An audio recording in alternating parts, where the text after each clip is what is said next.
You are listening to WOOP-LP, Cleveland, Tennessee. WOOP FM is a broadcasting service of the Traditional Music Resource Center, and we play America's original music.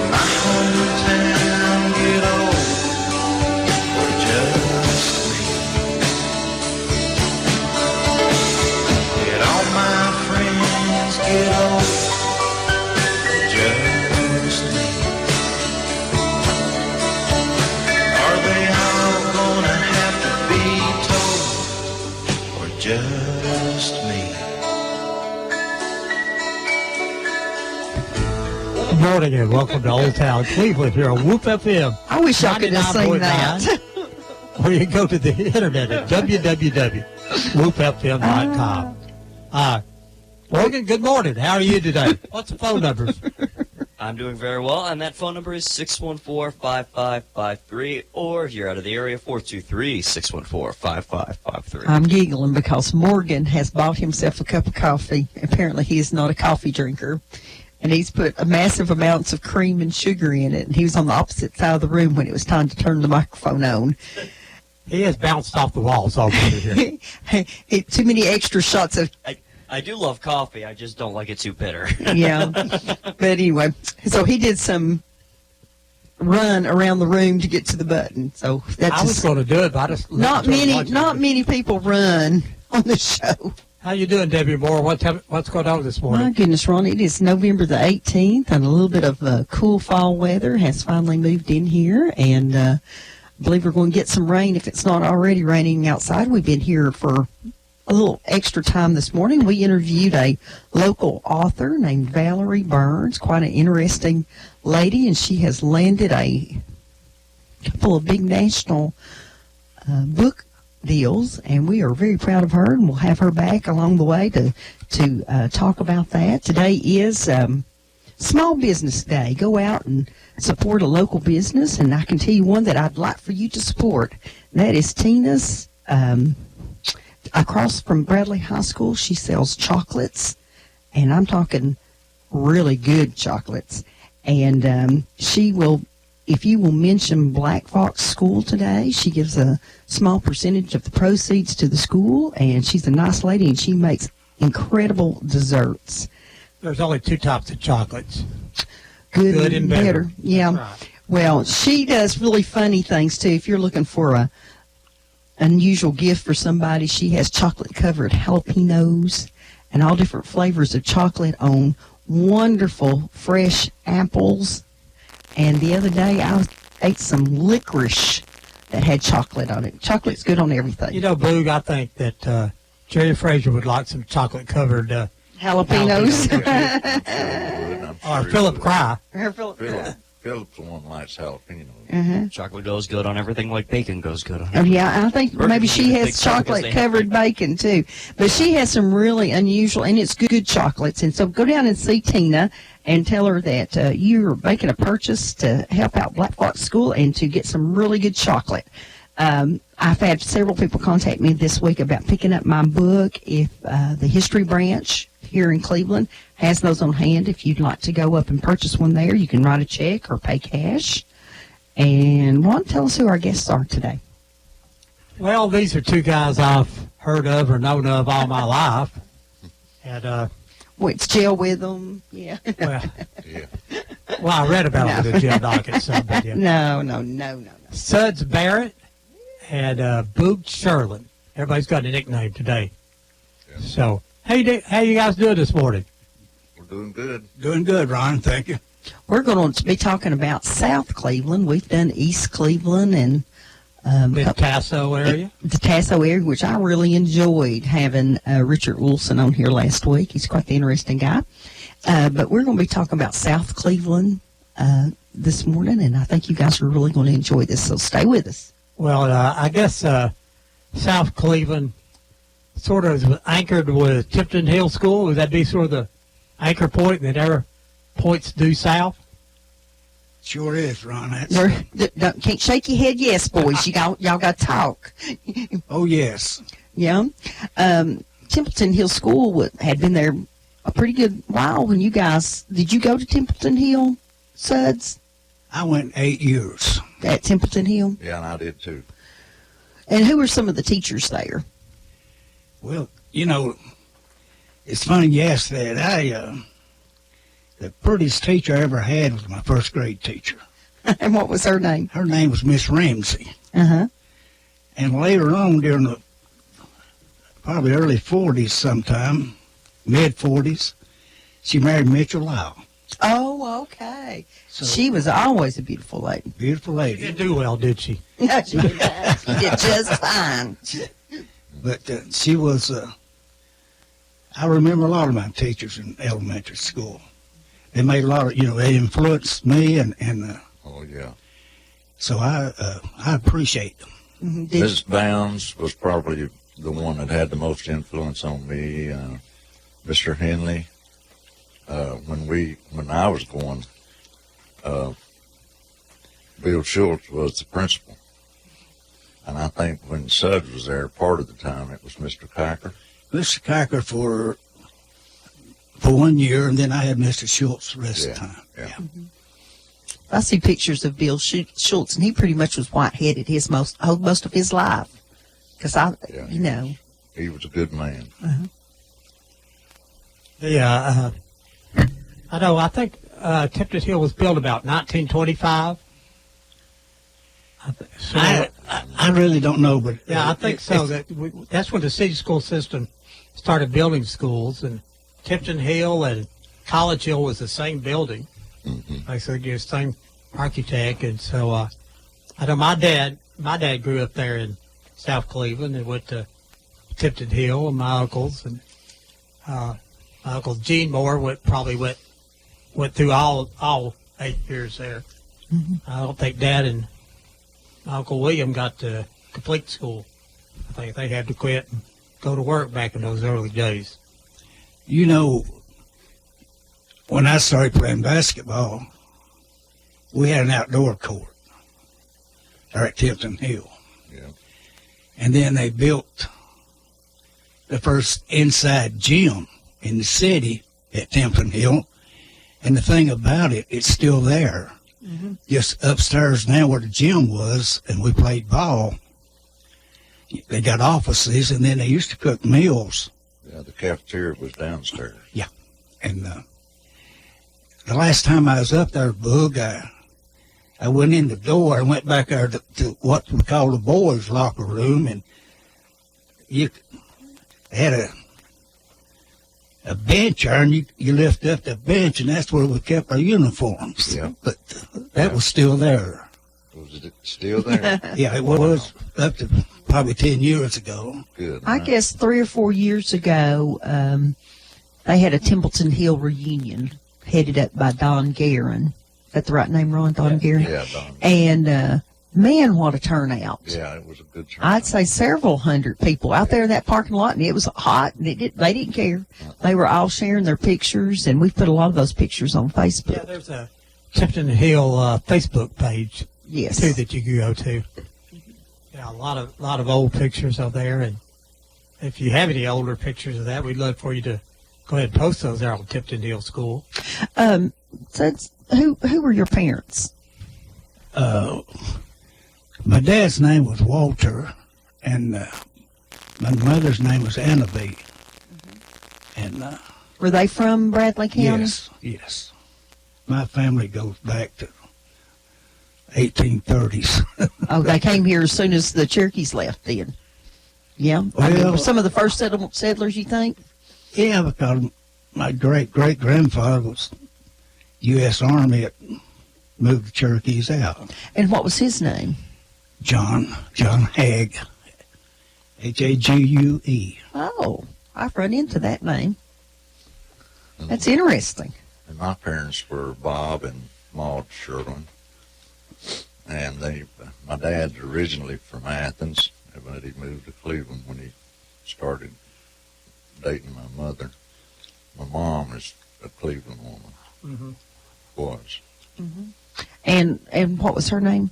Maud Sherlin. What was her maiden name? Ogle. Ogle. Oh, yeah. Her mom was from Pigeon Forge, Yeah. Sevierville, and my grandfather, Kimsey Ogle. Kimsey Ogle. What let's a see. name. Kimsey Ogle was from Sevierville. They're still alive, and Pigeon and Gatlinburg. The first mayor of Gatlinburg was an Ogle. Sure a lot was. of Ogles up there, yeah. You know, the Ogle cabin's just there where you turn to go up that hill to that round hotel. Go over the hump there a little bit, and the Ogle cabin's still there. And last year when the fires were going on all in that area, I was just thinking, oh, I hope it doesn't take that little cabin. And it didn't. It didn't. Suds, you have any brothers, sisters? 2 brothers and 3 sisters. What were their names? The oldest brother is Clifford. He's retired out of the U.S. Navy. The middle brother, was Walter Jr., called him Dub. He worked he retired from Pathway Oh, okay. Publishing House. And my sisters, the oldest one was Margaret Miller, Wanda Donahue, and Pauline Sullivan, the mother of all the Sullivans. Oh, That I didn't know boys that Yeah. Donnie and Mikey and Bobby and Bulldog, Linda. Yeah, I know those boys. Yeah. Yeah, know them pretty well. They've done well. What about your brothers and sisters? I have one sister. She was the oldest. That's Dot Frazier. She was married to T.O. Frazier. That's Jerry's mom and dad. And then my oldest brother is Jim. He's 80, almost 89 right now. Then D.A. Jay, who's the brother that passed away. Roy and Mervyn and me. I was the youngest of all 7. And they took their turns beating on me, but they also took up for me. You grew up bigger than all of them, though, didn't you? Yeah, I finally got to be taller than any of them. There's something about Boog here is I think he's related to everybody in town. Yeah. Because he had the Ogles and the Frasers and the Sherlins. And the Sullivans and all that together. Yeah. Now, are you guys related? I don't I don't think. I don't so. think. Okay, we found one person in Cleveland he's not related to, and that's Suds. Suds, who was your in-laws? Mine, Uh-huh. Marvin and Dorothy Gill. I loved Marvin Gill. But I remember going up to the ramp tramp. We got out of the car, and there was a whole parking lot there. And I said, Lord, Ron, I hear Marvin Gill talking. And we came up through there, and it was quite a distance away, wasn't it, Ron? I mean, it wasn't over close. And he was having the time of his life because he was telling them how to fry that fat back. And he was supervisor of the bacon that day. And it was just so much. I probably the last time I saw Marvin was there at the. Yes. Marvin, my dad come back out of Korea and went to work for Volunteer Electric. I worked with Marvin all the time. So that was so I've known Marvin since I was just a little bitty boy. you know, we keep going back and all that. Have you ever heard of the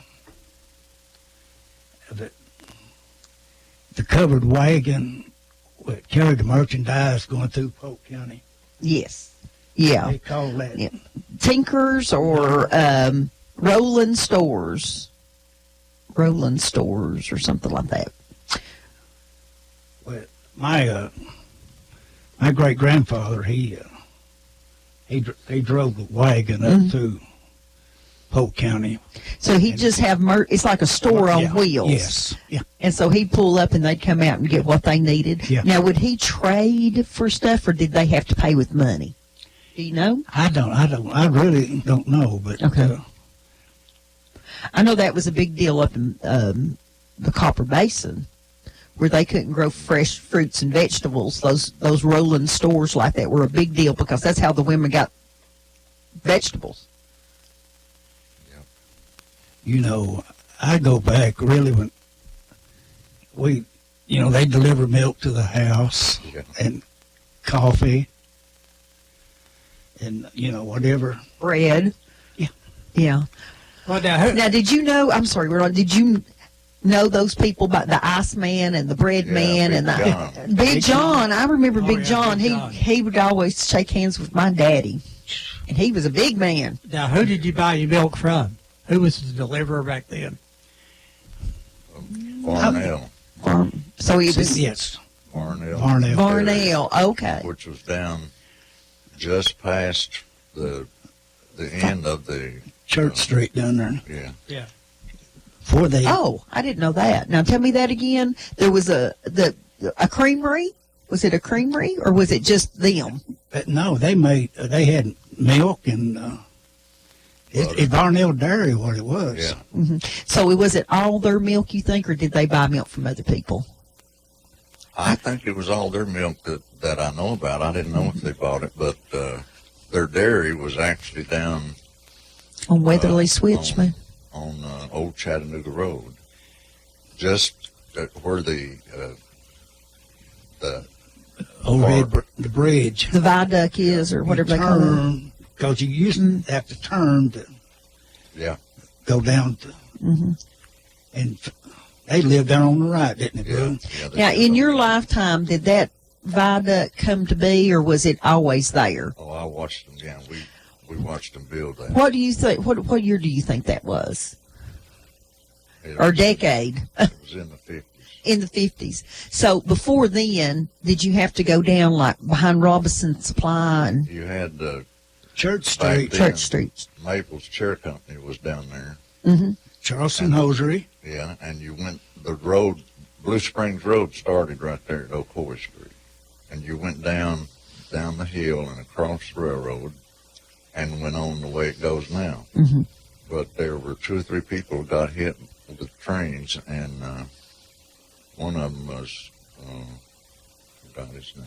But anyway, when he got killed, they built, said, "That's they built enough." the bridge, and then you. So you went straight down the hill where you go now, but you're just on top of the bridge, Well, or was it? you went down the hill there where the Wholesale Supply. wholesale Oh, okay, supply- okay. wholesale supply. Okay. Every now and then we get into these discussions on Facebook and nobody knows the answer. I just knew you went some way right down in there. I wanted to know back when they delivered the milk, did you get 2% or 1% or just milk? Got what they left on the doorstep. You guys just got milk. And when they had their own little bottles and their own little caps, everything. Yeah. And, Yeah, and it's, when you're a kid, you always, sweet and sour. That's what's it. You got buttermilk or you got Right, right. Milk. My dad still called it sweet milk. Until the day he died, he talked about drinking sweet milk, and you just knew the opposite of that was buttermilk, which I like a lot. And you would set your bottles out there that you had used, and they would leave the milk and pick up the bottles and reuse them. I'm out of the McCulley family that had the dairy down on Blue Springs Road, and Mitch Kinder was so nice. He had one of those little caps that goes down in the top of the bottle that said McCulley milk on it, and I got it in the mail. He probably sent it to me 2 or 3 years ago, but you don't realize how many little enterprising people there were in Bradley County. Right. You had Mr. Dunlap, and then you had the Vest Creamery, and, Varnell's and the Renters, and there's a lot of milk going on Yeah. back in those days. There's hardly a dairy farm in Bradley County Well, that's- anymore. About all there was to drink. Yep, that was your choice. And then they came up with red Kool-Aid. Yeah. That wasn't good for anyone. what do you consider South Cleveland? Just that from Tipton Hill School down around the railroad tracks, or you count across the railroad tracks towards Allen School, or is that East No. Cleveland? Well, you go across the tracks, that's the old field. Yeah. But west of the tracks that's South Cleveland. And I felt like we'd go all the way down to where Robinson Supply is now. But Yeah. But you know, and then north, it would, my opinion would be the old creek or just past Stimpton Hill. Yeah. Yeah. Dye Creek, I guess it is. Woolen Mill Branch. Yeah, that's it. Woolen Mill Branch. Boog, tell everybody about, or Morgan here probably really interested to hear about mowing the yards to go to the spot. That's one of my favorite Boog stories. Yeah, well, Suds knows about that too, but we didn't have anything but those old push mowers, and us boys would be playing ball, and we'd decide we wanted to go to the spot and get a hamburger, so we'd get our mowers and we'd go down the street. We mowed a yard for a quarter, and so we'd mow the yard, and it depended on how many guys there were. If there were 3, we'd mow 3 yards and get 75 cents, and you could go to the spot and get a hamburger and a Coke for a quarter. And that's what we used to do. We'd go to the spot and sit down, eat a hamburger and drink a Coke, and we were living high on the hog, buddy. Well, and if you had 5 friends, you mowed 5 yards. Yeah. They didn't stop mowing, Morgan, until everybody was going to get their own hamburger. Mr. Hanna at the store down there just passed away this week. I don't know. I think it's 90s. Robert, I believe. Robert Hanna. Yeah. Was that where everybody shopped? No, my family shopped at his dad's store across the street. Okay. We did the dealings with Robert. My mother, a single lady at work at the enamel plant, she'd get paid Friday. First thing she'd do, sign the check and go up and pay Robert Hanna for the groceries that he let her have on credit. And then, what's funny, then after she'd pay the bill, then he'd give her 2 little packs of Beach Nut chewing gum. Then she'd take it home during the week. That was her sweetness. She'd take a chewing gum, and she's tear it in half. And that was just the way she's brought up, and she would chew that 1/2 piece of chewing gum all day, and then the next day the same thing. She'll get the half piece. Oh, I was grown before I realized you could chew a whole piece of chewing gum. My mom would get it out of the pack, start tearing it. Robert Hanna helped a lot of people in South Cleveland. Yes, he did. He was a good Christian man, and his wife Denny was nice also. And these little stores, what all did you get? That fresh cheese and bologna and but was there other things in the stores, or was it all just produce type stuff? No, he had well, I didn't do the shopping back then, but I know you had different things. Somebody's phone's ringing. Everybody's digging in their pockets. Anyway, they both had There we go. fresh milk, every day, and fresh meat. They kept fresh meat, and they had a pretty good supply of vegetables and stuff, and canned goods. Robert's store was a little bit bigger than his daddy's, and he did more business than his dad. Robert sliced his own. You go back there and say, I need so many pieces of cheese or something like that. He'd just get it and slice it right there and wrap it up. It does like that cheese and bologna that in those little stores like that. It was you couldn't hardly beat fried bologna. No, you can't get. I don't think you can get bologna now like you No, could. no, it's really hard to get Doesn't bologna taste like good. that. It doesn't taste. It tastes like the packaging now. Yeah. But they both were good to people in South Cleveland. They'd let them charge during the week, and then, like Sud said, people come by and pay the bill on Friday afternoon. And So what'd you guys do for fun growing up down on McCoy Street? Play a little ball? And the statute of limitations is over now, so you can.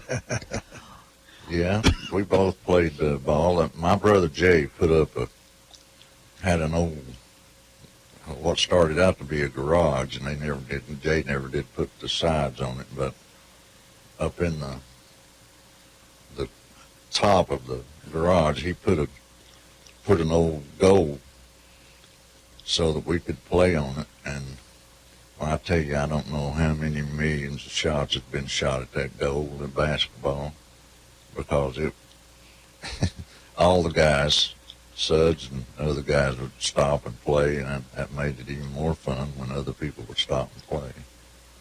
But we played basketball, and we would play kick the can, and the limits were Timpson Hill School and Roy Maple's Chair Factory. Did your mama set those limits? No. They just turned you loose. They just knew that you weren't going to do anything you shouldn't do. Exactly. Nobody wanted extra kids back then. Nobody was going to kidnap you. Well, we knew what time we had to be back home, though. Mm-hmm. And, there's a lot of times I'd be at the ballpark and choice of going over the cemetery or going the long way home to Church Street. I took the long way home. Unless I had about 4 or 5 people with me going across that cemetery. I was the same way. I was born on South of 4th Street. The house is still there. It's across from the bakery, the Presidential Bakery. That house is still standing, and it was old house then. And later moved across the street and toward town 3 or 4 houses. And that's the 2 places I lived till I left home. Who was all your neighbors? Who's the other families that lived all down through South Cleveland? Did you think of them? Oh, Lord, I've got some Yeah. childhood friends that goes back. One of my oldest friends is Larry McCurry. He lived next door. And he's in Whittier, California now. And you had the McGowans, Charles McGowan, called him Junior. He was a preacher later. And he was a good basketball player at Yes, Bradley. he was. And then he went on to UT Martin and played basketball there. But we had that. We had Chesteens and Yeah. the Bacons, Mantus, Princes. Greg's, Fred Gregg had a bunch of boys and girls, Barbara and Durrell. Gregg, Wyvon Gregg, Bill and Robert, and Willie Crumley married Darrell Gregg, and Oh, she- boy, Miss Willie. for a long time, Willie lived on one side of us, and Darrell and his family lived on the other. And but we had everybody up and down the street, the Gooches, the Elliots, the Sheriff Trotter, Chief Trotter. Arthur Yeah. Trotter. He lived right about 3 or 4 houses. Do you remember a Mrs. Bean? Mrs. Bean. That might have been later. We lived there on Church Street when I was just a little baby. And I think maybe a McKnight and a Mrs. Bean. I just remember my mom visiting them later after we moved. That used to be when you got well acquainted with your neighbors, and then you went back to visit them later. I just grew up Well, in that kind of Shirley Crumley, Willie's sister, was she was over the senior center here. She passed away now, but don't you remember Shirley? I remember Shirley. I had no idea that was Willie's That's sister. Willie's sister. I did not know that. All right, well, it's half hour, folks, and you're listening to Old Town Cleveland here on Whoop 99.9 FM, or you can go to the internet at www.whoopfm.com, and the phone lines are indeed open now. You can call us here at 614-5553, or if you happen to be out of the area, 423-614-5553. We cannot talk about this area unless it's given a standing ovation to Mr. Conley down there, who has bought up the homes that were getting a little sad looking, and they have refurbished them. Conley. Conley. I thought you said Conway. Well, I may have said, hey, y'all have to keep me straight because my mind's thinking about what I'm going to say next and not thinking about what I'm saying now. But Mr. Conley there at Conley Electronics. Alrighty, let's get this caller here. Caller, you are indeed live on Old Town Cleveland. Good morning. Good morning. I have a question that is probably unrelated to today's topic. That's okay. Go ahead and ask it. We'll make up an answer. Do you happen to know what happened to the original GAR monument at the 4th Street entrance to the Fort Hill Cemetery? Because the original monument was huge. It was 8 foot by 8 foot by 6 foot. It was a big concrete block. I know that at some point in time, the plaque is still there. At some point in time, I think the monument kind of crumbled, and it's still there, but it was refurbished decades ago. Yeah. The plaque says it was restored in 1990. I just didn't know what had happened. I mean, because it was. I think it just crumbled. It was maybe just concrete block or cinder block or I don't know something. Because I have seen pictures of it that I thought, geez, that looks bigger than it looks now. But I think it just had to be refurbished. Okay. All right. Well, thank you so much. Thank you. Bye-bye. I think a lot of people don't realize that we do have a Grand Army of the Republic monument in Fort Hill Cemetery. I think there's only like 3 like that in the whole state, and it names everybody that served in the Union Army from this area. All right, caller, you are live on Old Town Cleveland. Good morning. Good morning. This guy is from my old place. Where is it at then? They're from South Cleveland, which is on Ocoee Street, about from Penny's Bar down to the railroad track. That's my old stomping ground, too. Where did you live? Well, I lived over on East Street, but I got around. Mm-hmm. Yeah. They lived over there by Templeton Hill School. Yeah, I remember Templeton Hill School right there, of course, Big Penny's. Yeah, Penny's. They call it Penny's Restaurant, but it was a bar. Right. Sandwich shop, I believe. That in the phone book it says Penny's Sandwich Shop. I'm not sure many sandwiches were sold there, Sid. I don't know. Anyway, not change the sub. I hate to change the subs and everything. Is Ron there? Ron is here. Hey, Ron. Hey. Fixing to go buy me a Dobro bench. A Dobro. Dobro. Oh. All right. Well, good luck with that. If you had enough money, you could buy mine because I can't play the darn thing. Okay, Sid. I got enough money. Wait a minute. How much you wanting for it? I'll have to think about it. Yeah, we'll have to think about what we paid for it. Okay, Sid. Well, you go buy you a Dobro. Have a good day. Ron decided he was going to buy him a Dobro. And he'll play it, and it sounds kind of like an animal in distress. And It's not that bad. I'll walk into the room, and he'll say, I understand how this works. And he'll explain to me how it's different from a guitar, but the same, and how it should work. And then I start hearing the distressed animal sounds again. Your critics are pretty strong there. Yeah, my fiddle playing's worse. Yeah, we're from the animal hospital down the street, and we heard a distress signal. Yeah. Anyway, caller, you're live on Old Town Cleveland. Good morning. We got the phones ringing this morning. Good morning. Good morning. This is Marilyn. Hi, Miss Marilyn. Now, the Hannah man that passed away this week, where was his store at? Was it on the east side or the west side, guys? East. It was on the east side of the road. The building's still there? Mm-hmm. And Mr. Conley has refurbished that recently. Little White store. Okay, I think that was the one that you could call and they would deliver things. They're both shaking their heads yes. Yeah, both stores delivered. Yeah, I don't recall Mom ever ordering anything and having it delivered, but our little neighbor figured out that when we went to school of a morning, that Mom cooked us breakfast, and she would come and eat whatever we had. And who was that? Miss McMurray. McMurray. I was calling her McKnight a while ago, and I kept saying I knew that was wrong. No.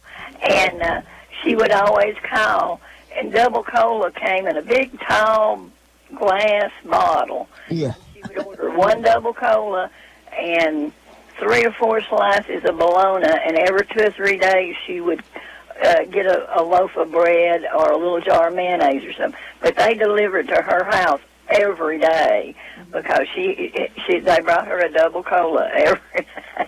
Yeek. Double cola. Yeah. That's strong stuff. Yeah. I believe double cola's still in Chattanooga, Ron. Did we see it not too long ago down on... It's still there. It's not what it used to be, though. Okay. I'm glad, because that was one of those terrible drinks. Yeah. I remember her. I was pretty small when we lived there, and I remember her coming over and having coffee with Mother and stuff. And then after she moved, I remember as a teenager going to visit her over on Wildwood Avenue with Mother. Oh, okay. But now, I could be wrong, but I think so. We'd be going out the front door going to Tempton Hill, and she would come in the back, and whatever gravy and biscuits we had left, she always slopped it up, huh? had it figured out. Now, Mama can make gravy and biscuits. Now, what about, didn't you walk to school? Did you go to Templeton Hill? I was in the 6th grade when we moved there, and I finished the 6th grade at Tempton Hill. Then that was the year that they opened the junior high at Arnold? At Arnold, and I walked from there to Arnold. The whole time that I went to Arnold, I don't think I quite went a whole year to Arnold, but I know I was there at Christmas that year. There was a Griffith, I think her name was Griffith, that lived across from Hardwick Close in a little white house, and I'd walk from our house to her house, and then we'd walk. I got out of my car one day and drove from Church Street to that school and went, how in the world did we walk that? Get up early enough to get to school on time. Mm-hmm. And walked it home every afternoon. Now, there was a city bus that ran, but I don't recall ever riding it. No, I'm pretty sure you'd want to spend that nickel or dime or however much it was on buying ice cream or something instead of riding the bus. Yeah, but we walked to everybody down in there that went to Arnold walked to school, and when we lived right after we moved to Church Street, across the street and just south of where we lived, there was some Gibsons lived there, and there was a whole carload of men got killed in Ohio or somewhere going to get used cars to drive back, and that Gibson man was one of the men that got killed. I remember being there whenever they came and told her that her husband had been killed. Wow. Yeah. Different times, wasn't it? Yeah. It's something else. But we all enjoyed going to Tempton Hill. I've got a few pictures, not many. It's mostly just kids standing in the parking lot, yeah. On the playground. Linda Jones, who was Linda Watson, I think. I've got some pictures of her. All righty, we're really enjoying, so we decided. Thank you for calling. All righty. Bye-bye. My daddy rode a bicycle and delivered groceries down in that area. And the only story he ever really told me about it was the day that he was riding down through there and had the basket on front of the bicycle, and there's a pretty girl there, and he didn't pay attention where he was going and ran through a car. Well, somebody opened a car door, and he ran into the car door, but killed him. Goodness gracious. Anyway, let's get this caller. Caller, you are now live Good morning. on Old Town Cleveland. Good morning. Good morning. This is Charles Bowen. How are you guys? Well, hey, Charles. How are you? We're so glad you called. These guys are grinning. They know who you are. You're talking something near and dear to my heart today. Well, tell us your stories, Charles. Oh, South Cleveland. Well, I grew up between the cemeteries down there. Not too far from Boog, but the cemetery played a played a big role in my childhood development, especially that mausoleum up there. You know, I guess every city, town, village, hamlet, parish, whatever, has their own legend or folklore, and we sure had enough in South Cleveland to keep us busy. I remember a lot of times I was always told that Tall Betsy lived under that bridge there, that Watermill Creek Bridge. Yeah. I remember a particular time, and Boog may have been the very one that done it. I don't know. I like to go to movies, and when we went to the movie on Saturday, we stayed all day long. We watched them things over and over and over again. So when we got out, of course, I always went with my cousins or somebody. When we got out, we headed home, and we got to that bridge, and we all sort of stopped. And there's some older boys there. I don't know if it's Boog or who it was. And we just got talking about the fact that, you know, it was late, and we didn't know if we ought to cross that bridge or not. So we decided if we run across that bridge, everything would be all right. But I decided I did not want to be on the outside because Tall Betsy could reach up and grab me by the ankles and pull me under there. That's right.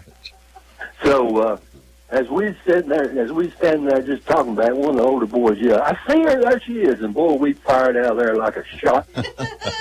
We crossed that bridge. I bet you it was a good 20, 30, 40 yards before we ever stopped. And I was kind of worried because I didn't know, I did not want to be the last one to cross that bridge. But it turned out I was the first one.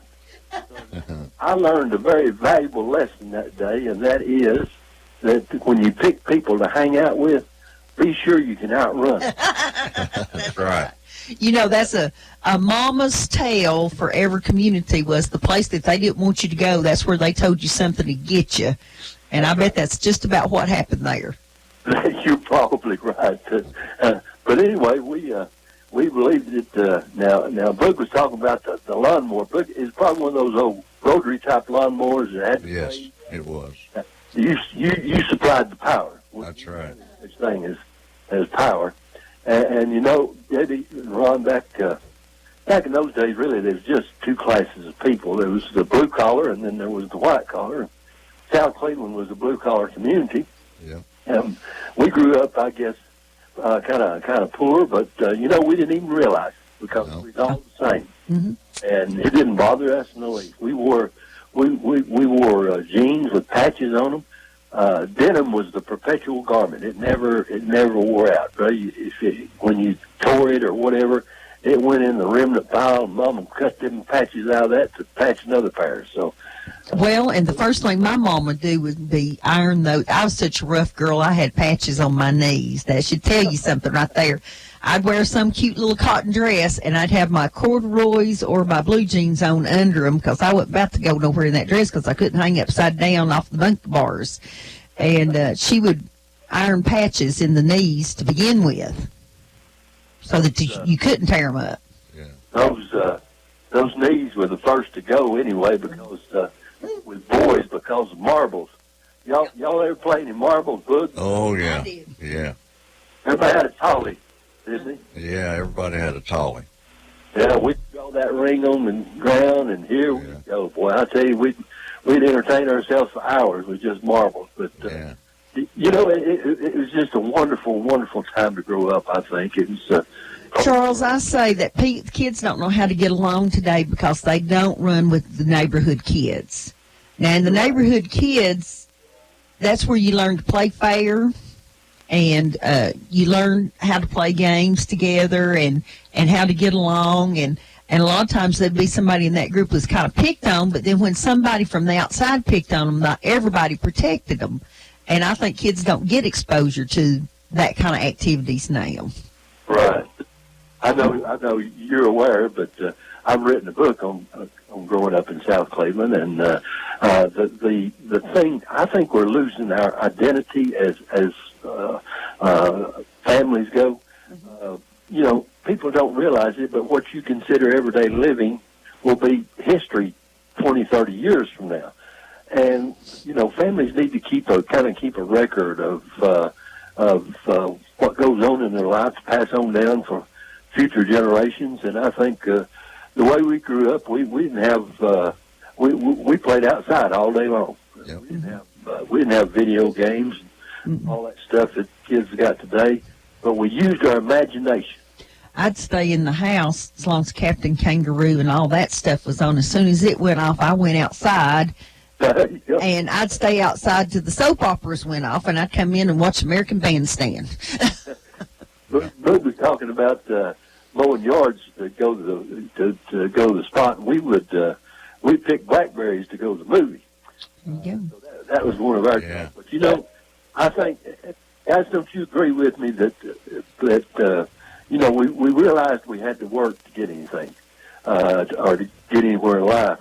And I think we developed a really good work ethic. Everybody I know from that area today, they have that work ethic, and they're not afraid of work, buddy, I tell you. Well, you could go to the movies, but you had to pick the berries to get there. Did you pick the berries up on Graveyard Hill? Exactly. Yeah. There was a plum orchard there, and there was blackberry vines all out through there.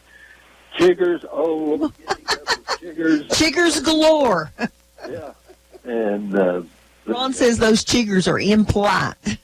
and of course, What was your first job, Charles, besides picking blackberries? I mean, a real job. What was your first job? well, the very first job I had, it only lasted one day. It was I decided I wanted to be a paper boy.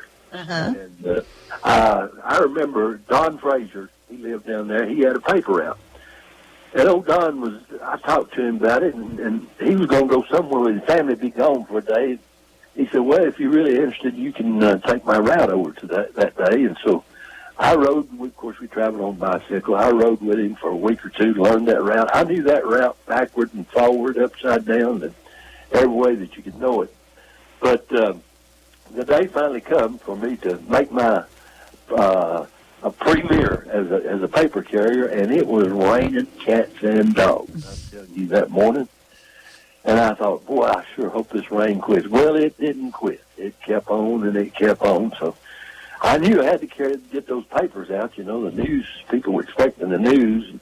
We didn't have little raincoats to put on them, so here I went, trying to keep them papers dry. And got out there and got soaking wet. My papers got soaking wet, and I panicked and forgot the route. I guess they're still calling the banner office. You put them where they didn't belong, and you didn't put them where they belonged, huh? Yeah, that's exactly right.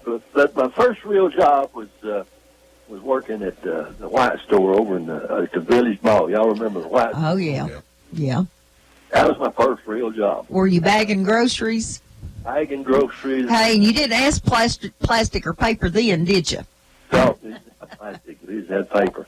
My mom kept those bags, and she could recycle stuff. She kept the bread bags, and those were her rain boots when she'd go out on the outside to do something. She'd slip those bread bags over her shoes and socks to keep them dry, and she kept those paper bags, and we'd draw on them, and they'd line the shelves and the drawers, and you didn't waste anything. Right. Suds was talking about shopping there at Hannah. My family shopped at Prince. Bertie Prince, that was his name. Bertie and Ethel Prince. Yeah. That was across the road there, and he would, he'd get his meats in on Friday. So if you wanted to buy any meat, you had to get there on Friday. He was the butcher, and I guess he was the baker and the candlestick maker. He done it all right there. And you buy your groceries, and if you forgot anything, Mother'd send me down on my bicycle to pick it up. And you just, you put it on account. But they knew all their customers. They knew them by name, and then my dad would go in on Friday when he got his check, pay the bill, and here we go for the next week. So it was just, it was a different way of life, but I think it was a great way of life. I think people are missing out on a lot of things, like you said, staying indoors and not getting out. Kids today, not developing those relationships, those friendships that last a lifetime. So it's kind of, in a way, it's kind of sad. But change comes and we've just got to adapt to it, I guess. Any of you guys, when's the first time you really got away from Cleveland and traveled any? What would you think your first? You guys probably went to out of town to play ball, didn't you? In high school, was that the first time you really got to travel any? You think? Oh, yeah. I know.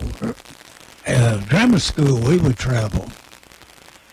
There at Templeton Hill, we would go and play the teams around Knoxville.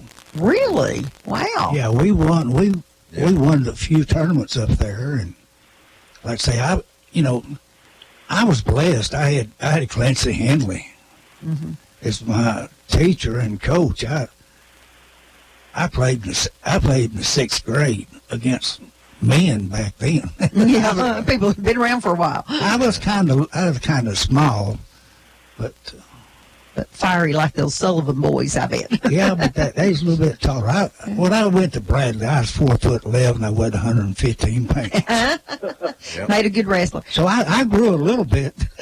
Charles, we would love to have you come on and do the show with us sometime. We'll give you a call, okay? I'd love to do that, but you're talking about traveling.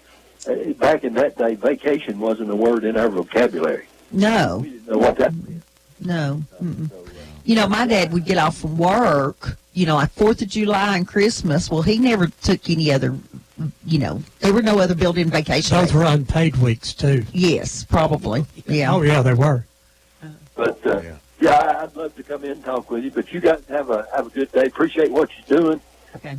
If you think of something else and want to call back in the second hour, do that, Charles. Good to talk to you. Thank Charles. you. Good to talk to you. Bye-bye.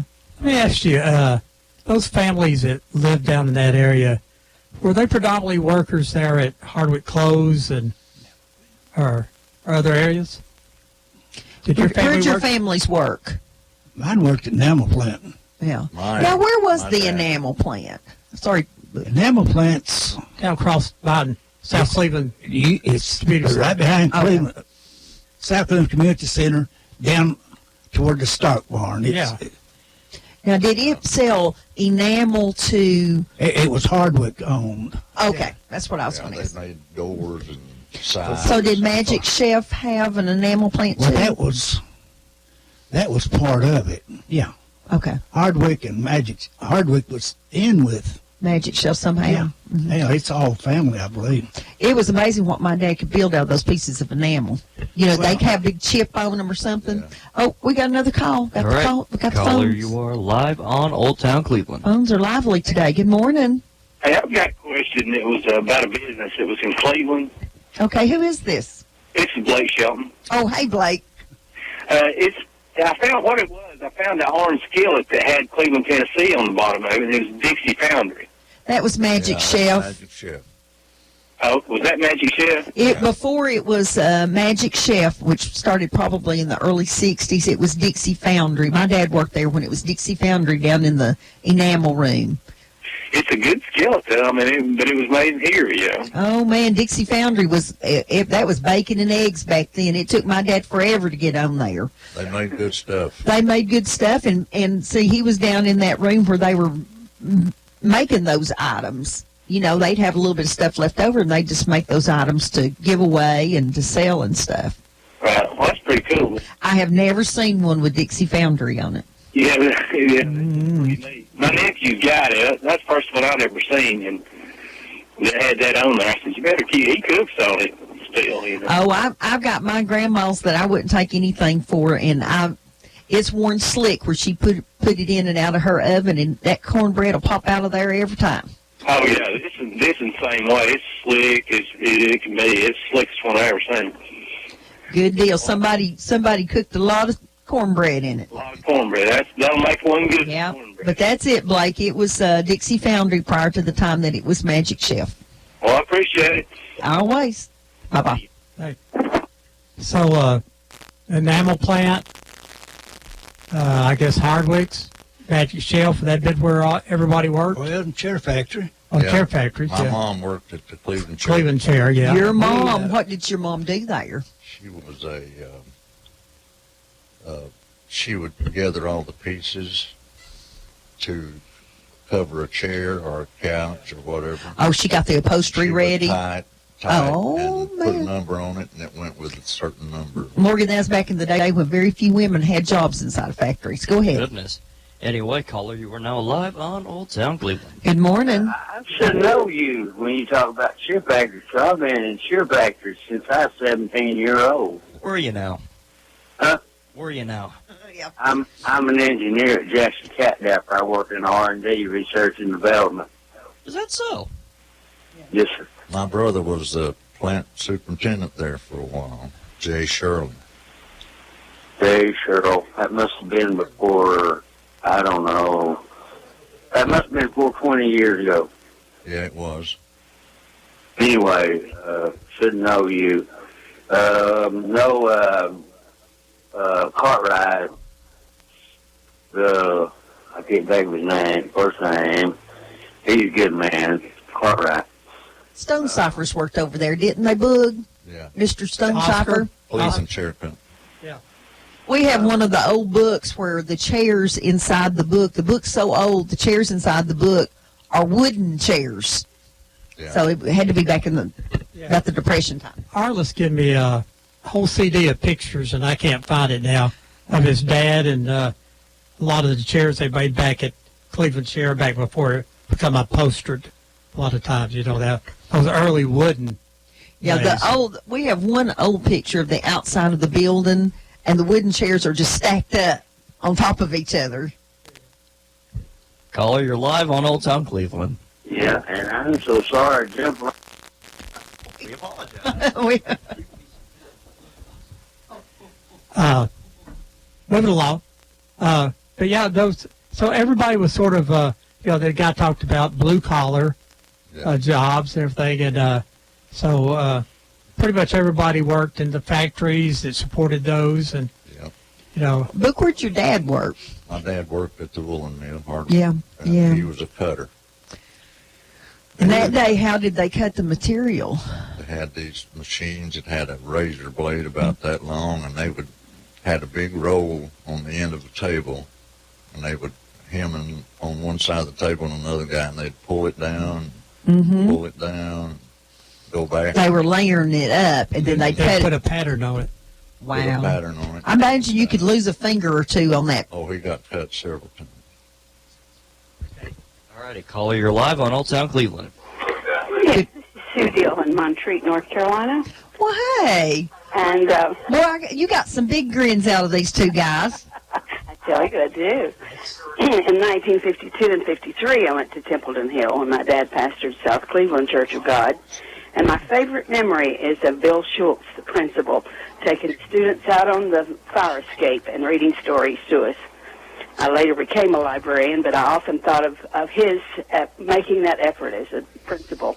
Now, tell me your name again. I'm sorry, I missed it. Sue Deal. Sue Deal. What was your maiden name, Sue? Garen. What? Sue, what was your maiden name? Garen. Okay. Yeah. Yeah. Related to Don? I'm sorry? Are you related to Don? To Don, yes. Okay. Good deal. We'll talk to you anyway. All right. Go ahead, Sue. Go ahead, Sue. You have anything else? No, that's it. Oh, well, you're short and sweet, aren't you? So where were you a librarian? I was librarian with the Oak Ridge Schools, and I taught library management at the University of Tennessee, and I retired as librarian at Montreat College. Well, Wow. little girl from South Cleveland. Did good. Well, we're glad you're listening. Are you listening to us today? On the computer, yes. Yeah, wonderful. So, She's Reverend Gilbert Guerin's oldest daughter. okay, Gilbert Guerin's oldest daughter. The picture and all. Oh, very interesting. Well, thank you so much for calling, Sue. Glad you tuned in today. Hey, if you think of something else, you just call us back. Thank you. Bye-bye. Well, how fun is that? Y'all are world famous in North Carolina. Yeah. She's Yeah. Oh, well, Ron, it's already... But the picture was something else with, finally. Oh, yeah, that we were all trying to figure out who it was. We posted a picture on Facebook, and somebody thought it was one of the Reverend Guerin's. And we went around and around. Oh, no, the people in the family said, no, that's not him. No, that's not him. And then it ended up being Beaufort Ellington, the governor. It makes sense to get up there on the courthouse steps. That made better sense that he was up on the old courthouse steps. And somebody posted a picture of Reverend Guerin finally. Yeah. So I could see the resemblance there. Folks, it's time for our mid-morning break here. We are going to, as usual, play a few words from our sponsors. And then we always play a song called Gone Home. We'd like to dedicate that to all the people in our community that's passed away, particularly this week. Mr. Borders, Lisa Borders' father, passed away. Johnny Borders. And Johnny Borders from over at Cleveland High School. Probably remember him. And then, of course, Mr. Robert Hanna. Mr. Robert Hanna from South Cleveland. We've talked about a lot this morning. Also, a lady that a lot of historians will know in this area, Linda Harris. She was a TVA employee and had really helped out with getting historical things marked in this area, but died suddenly this week. And our sympathies go out to her family and to everyone else we lost this week. We will dedicate Gone Home to them. We'll be back. That's a song by Jumpin' Bill Carlisle, who wrote it for his brother when he died, and I just think it's one of the greatest gospel songs in the world. All right. So we'll play that. We'll be back here in a few minutes on Old Town Cleveland.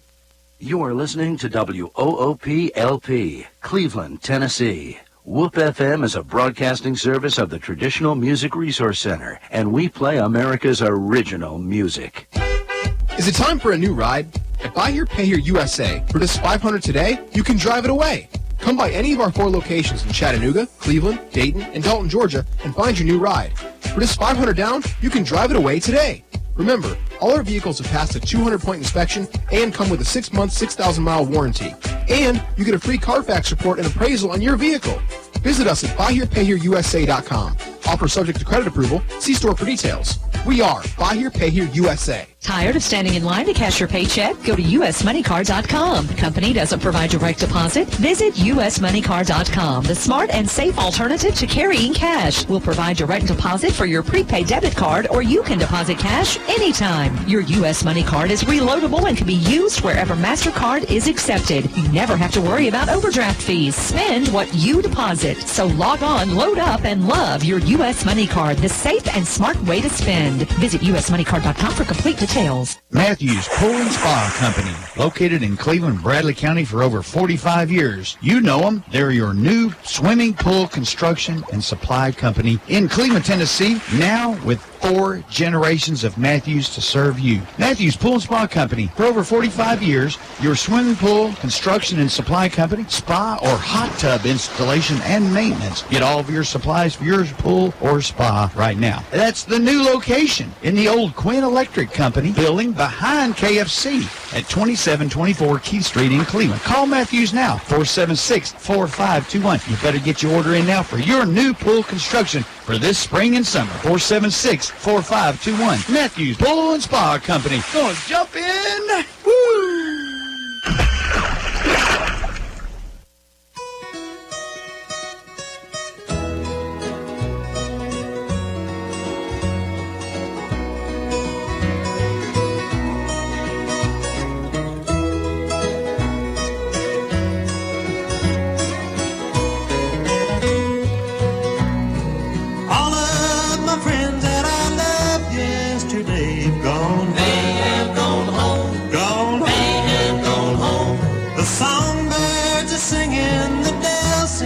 Say, gone, they have gone home, gone, they have gone home.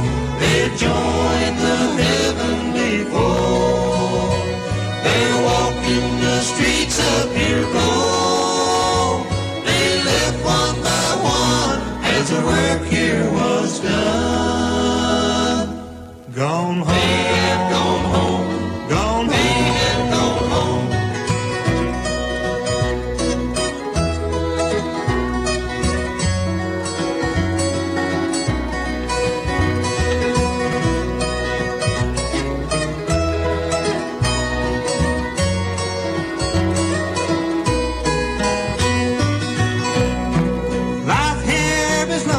Since they've gone before, gone, they have gone home.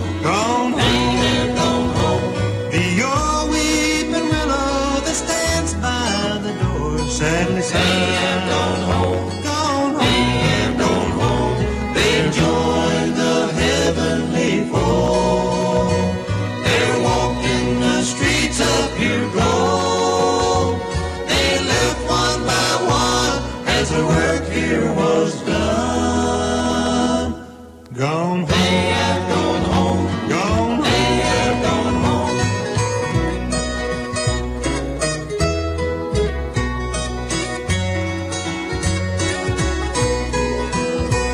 They've joined the heavenly fold. They're walking the streets of pure gold. They left one by one as their work here was done. Gone home. They have gone home. Gone home. They have gone home.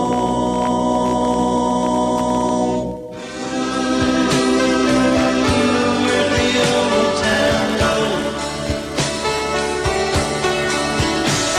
They moved it all over to here in the shopping mall.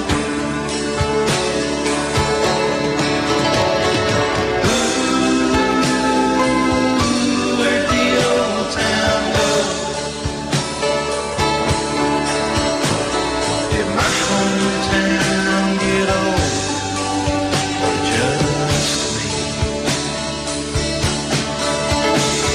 Did all my friends get old, or just me?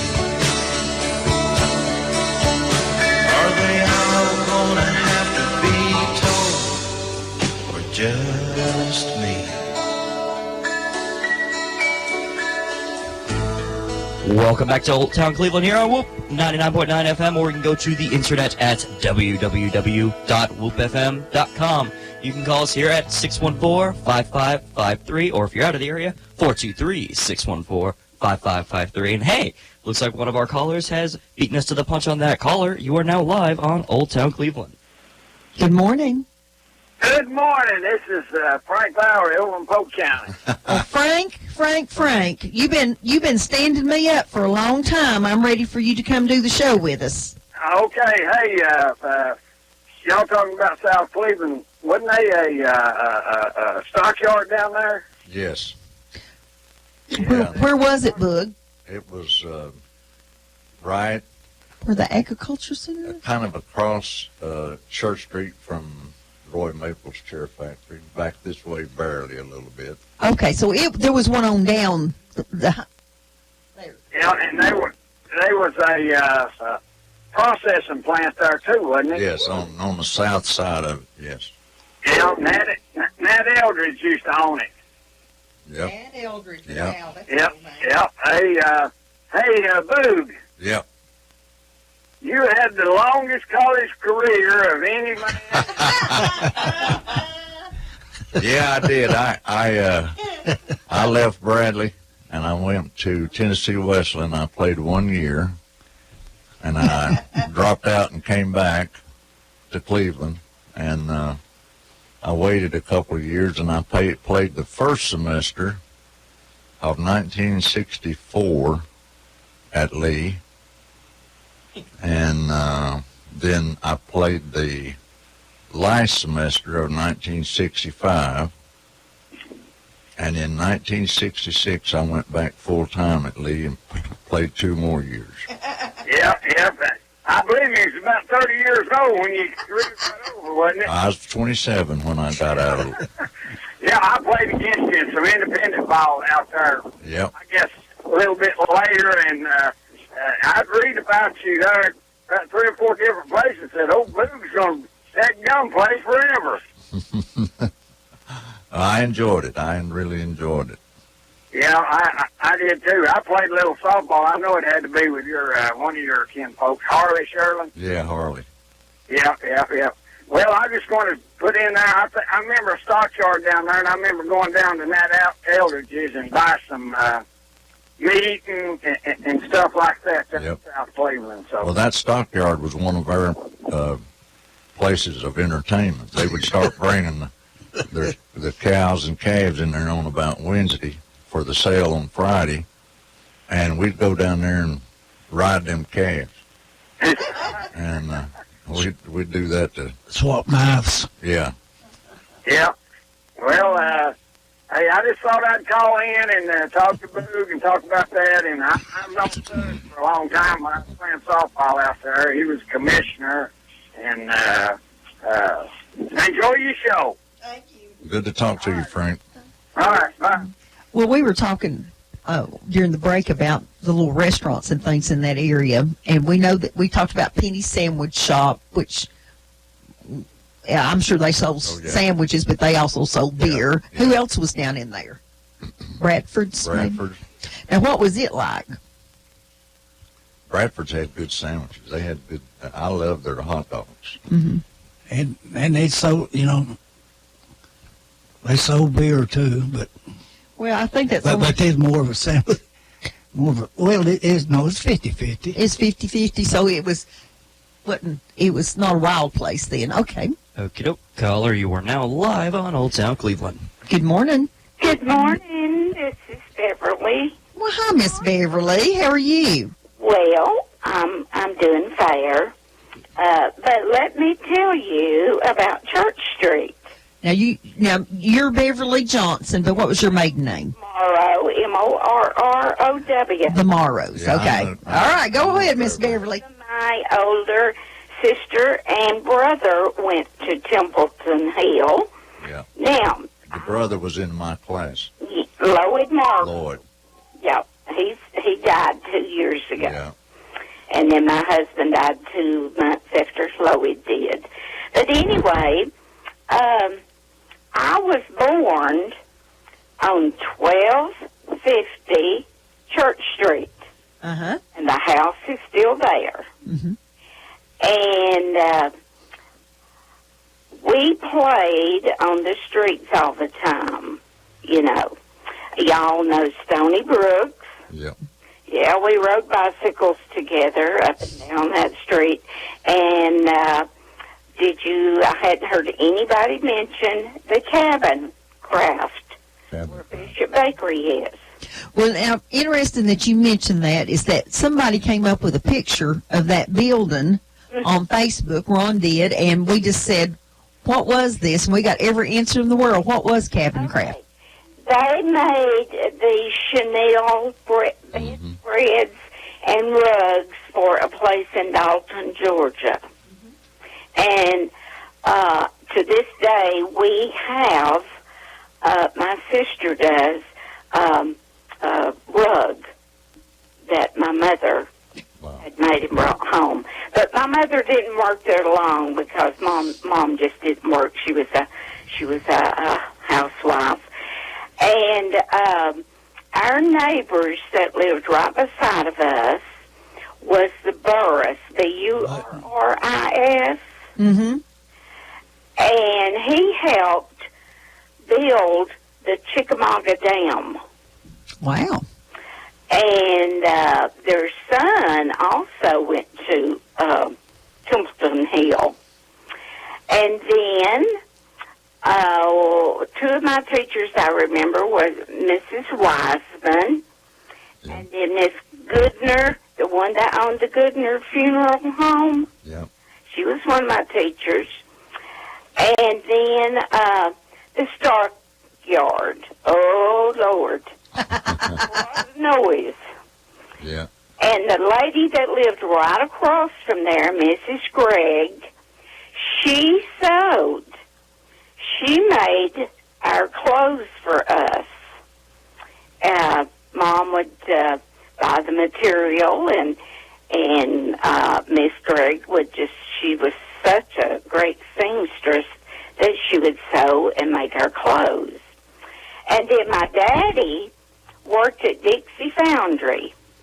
And, of course, back then we didn't have any cars. So my daddy walked every morning up to Waterhouse Street, and you guys know where Waterhouse Street was. He'd walk up there, across the railroad track, and to Dixie Foundry. And then, let me see what else I got written down. We walked to school every day. Yep. Rain, shine, whatever. We walked to school and we walked back. And Mr. Hannah, that just passed away, was a wonderful, wonderful friend of my mom and dad and us. In fact, my mother used to iron the Hannah's clothes. My mother started ironing people's clothes, and you know, back then we ironed the clothes. We didn't just take them out of the dryer or off the clothesline, really the clothesline, and bring them in, but they were ironed. My mother saw that we had neatly ironed clothes. But the YMCA, do you guys remember what was called the YMCA? South Cleveland YMCA. Yep. Well, that's where we went for our entertainment or to play.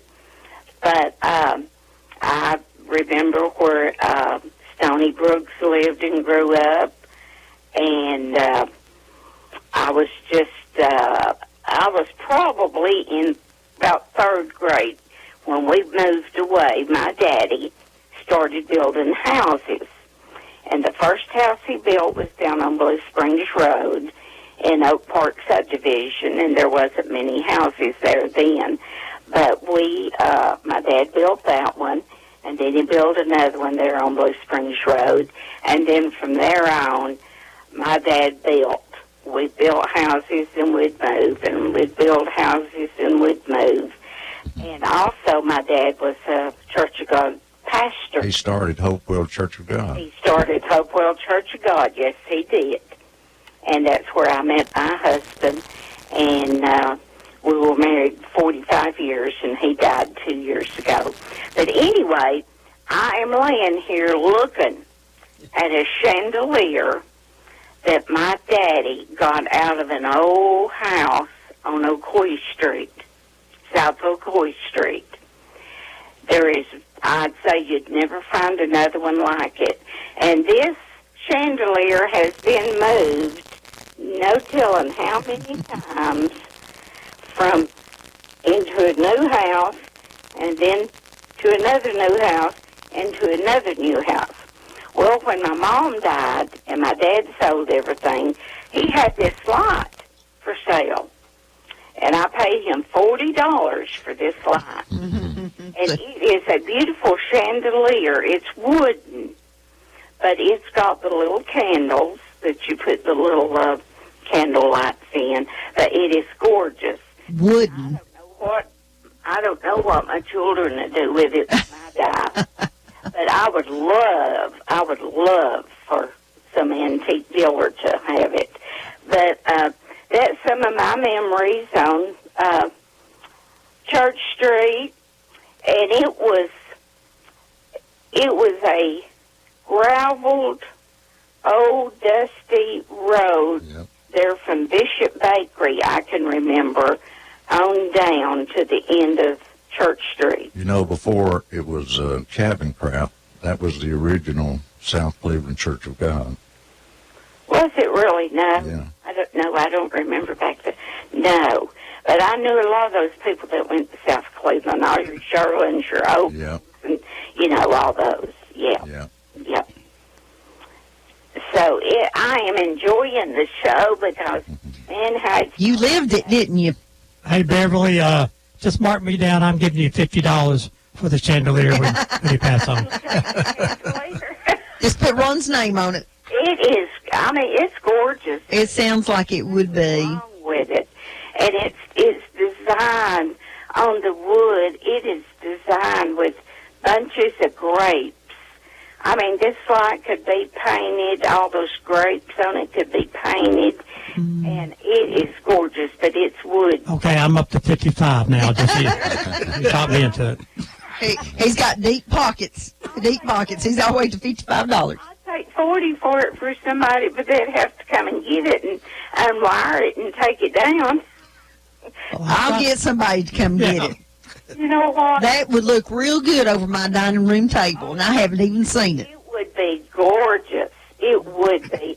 But my mother was a real particular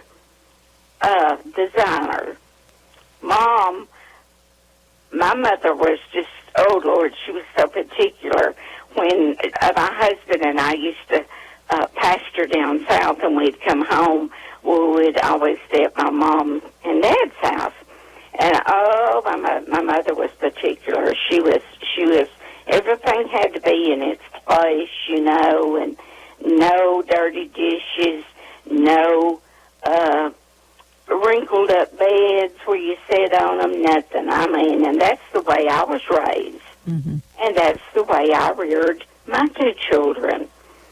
Of course, my daughter don't have time to keep house, but my son does. They have a maid that comes and does. A maid would make it easier for me.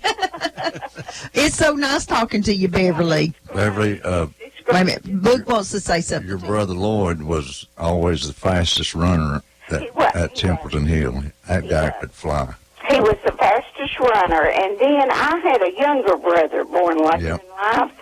Yep. And make a long story short, my brother ended up at University of Kentucky on the Bible team. Yep. Wow. That's right. Baseball team. And he stole more bases than anybody in the South, any ball teams. He was the fastest runner, could steal bases. Well, the coach up there would never let him break the record.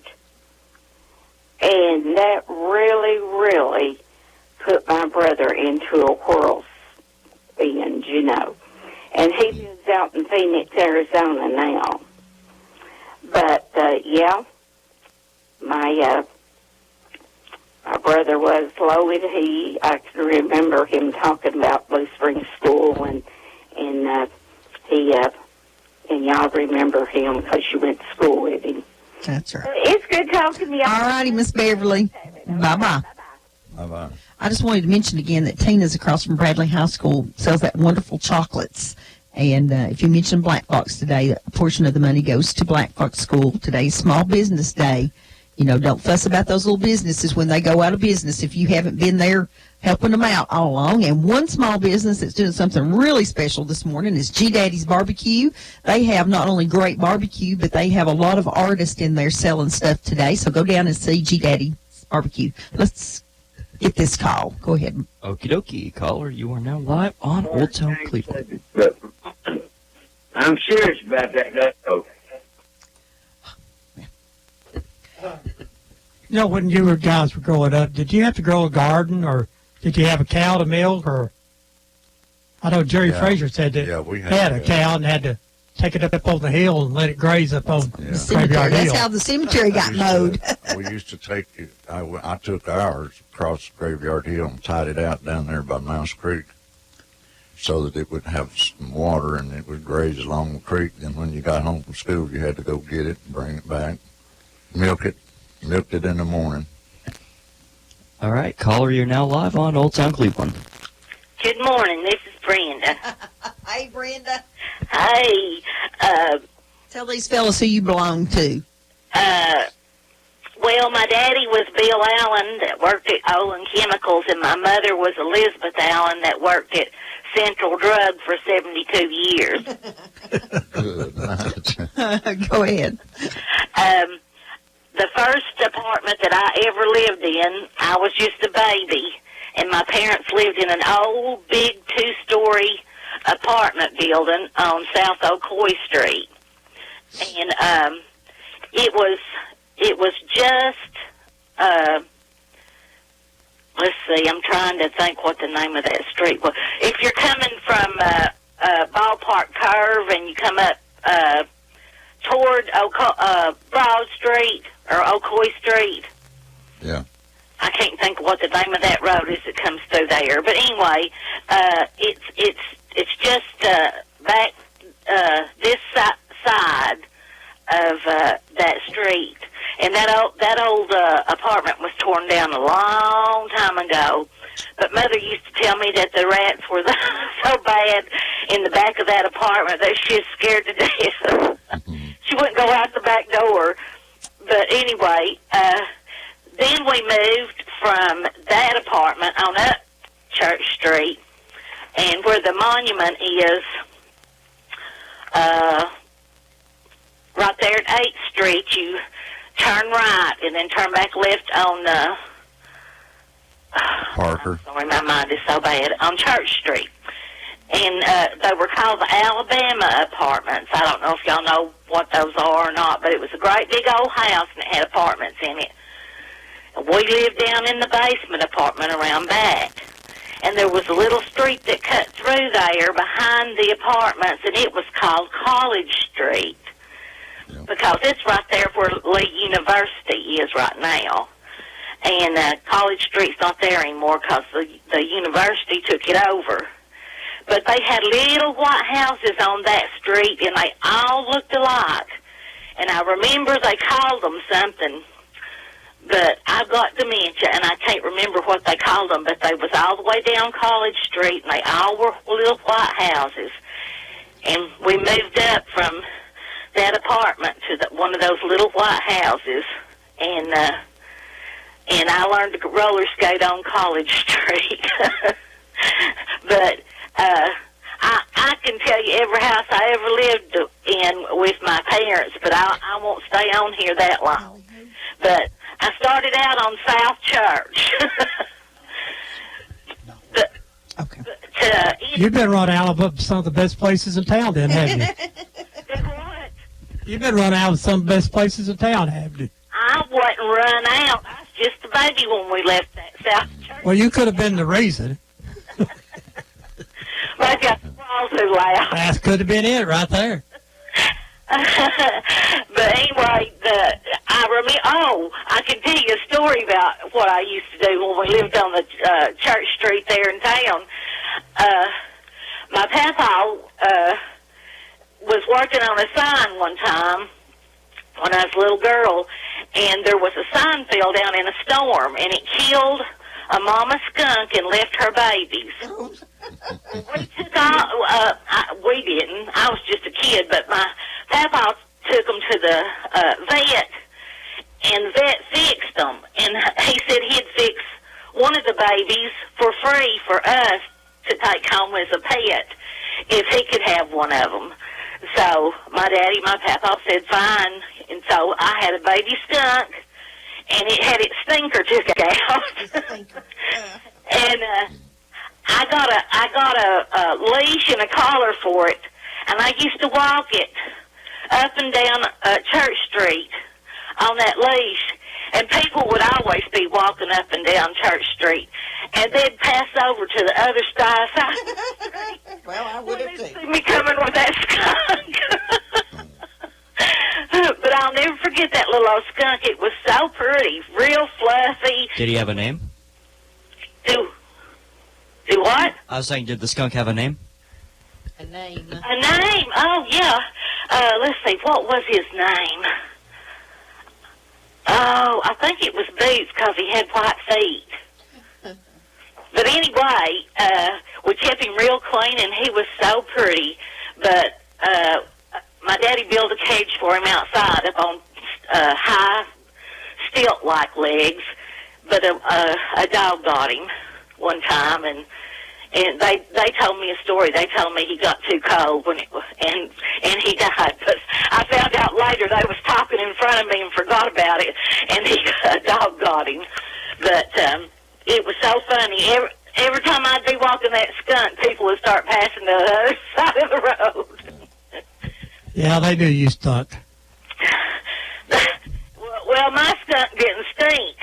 I was talking about you, not the skunk. Neither, Ron. Thanks, Brenda. Listen, I'll let y'all go. Y'all have a good day. All right, thanks for calling. Bye-bye. Talk about gardens. Did everybody have a garden back in those days? I didn't. I'd go down to my grandpa's in McDonald and stay 2 or 3 weeks with my father down there, and then I'd come back home. My mother and dad was divorced. Okie doke. Let's get this caller real quick. Caller, you are now live on Old Town Cleveland. I always heard from Boog and Suds that was a rough area. He'll cry. So far, I'm starting to believe.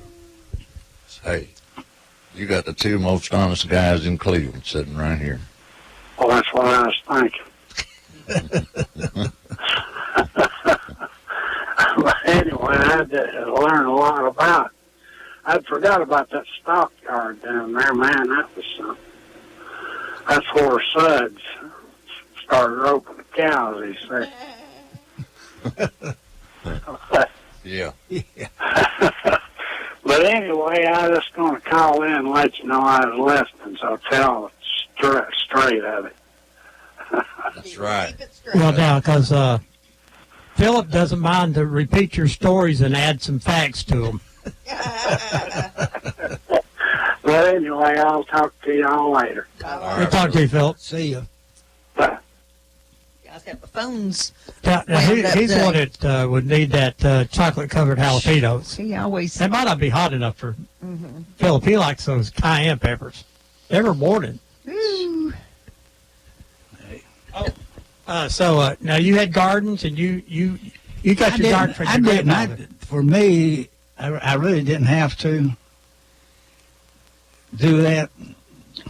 That's your grandmother. Yeah, I mean, the other people, my aunts and mother-in-law did that. All I do was go to the enamel plant and dig through that acid and everything, getting the iron eyes that used to go on stoves, and then take it down to the junk man and the iron man. He give me so much per pound.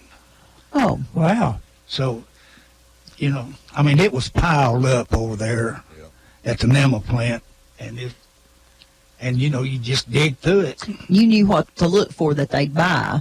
Yeah. Oh, yeah, if it's iron, they would buy it back then. So how much money would you make? Well, on a good day, I'd probably run a good shirt and pair of pants, but I'd probably make about 45, 50 cents. You ruined your clothes, yeah. Yeah, we didn't have a garden either because we would help the Holloways in their garden and get stuff from them. All righty, let's get this caller. Caller, you are now live on Old Town Cleveland. Good morning. Yes, this is Glenn McAllister. Hey, Glenn McAllister. What's on your mind? Just a while ago, and one of the gentlemen at your guest said that his mother worked at the old Cleveland, Tennessee enamel. Who would she have been? Anna B. Barrett. Anna B. Barrett. Yes, sir. Know her. Yeah, you knew her? I worked there. I started to work there in 1963. Yeah, Mama worked there, and she quit in the early 40s. She went to work cabin craft. They moved. She went back to the enamel plant there in the late 40s. Uh-huh. Yeah. Well, I was just wondering who. I knew I would probably have known her, and that was what I was wanting to know. But, yes, she was a very fine lady. Thank you. What did you do at the enamel plant? Well, I worked in what they call the mail room when I first started out, and then I moved into maintenance, and I spent the rest of my time in maintenance until Hardrick's and Magic Chef merged together, and then I was moved over to the Magic Chef plant when Maytag took everything over. Good deal. Yeah, but you was talking about the restaurants and the stores on that end of town. Lawson's Little Deli restaurant there. Do they remember that? Oh, yeah. Now, where was it, guys? It was, there's a street behind right there beside South Cleveland Community Center. If you go up to Euclid Avenue, and about 1 o'clock is where Lawson's restaurant was. Yes. Now, was it a sandwich shop and sold beer, or was it meat and three, or? Sandwich shop. Sandwich shop. Now, the little store across the street, who was the people that run it? Wallace? I don't know, Boog, you know? No, I'm trying to think. It might have been Wallace's. Wallace? That's what Wallace he's saying. Grocery, I think. How's that sound to you, Mr. McAllister? Wallace's might have been it? I just cannot remember. I used to eat lunch at Lawson's little cafe there, but I could not remember the name of the people that run the little store. Okay, were the sandwiches shops there because of all the workers in the plants? They would come at lunch and get sandwiches? Okay. Was, and every morning and every afternoon, why, they would bring what they call the drink wagon through the plant, and they had soft drinks and sandwiches and kind of little cookie-like snacks. And Miss Ruth Reimer was the one that would do that. Oh, that's interesting. Was Mr. Allman working at the enamel plant? Allman? Allman. But he one of the supervisors, the head guy?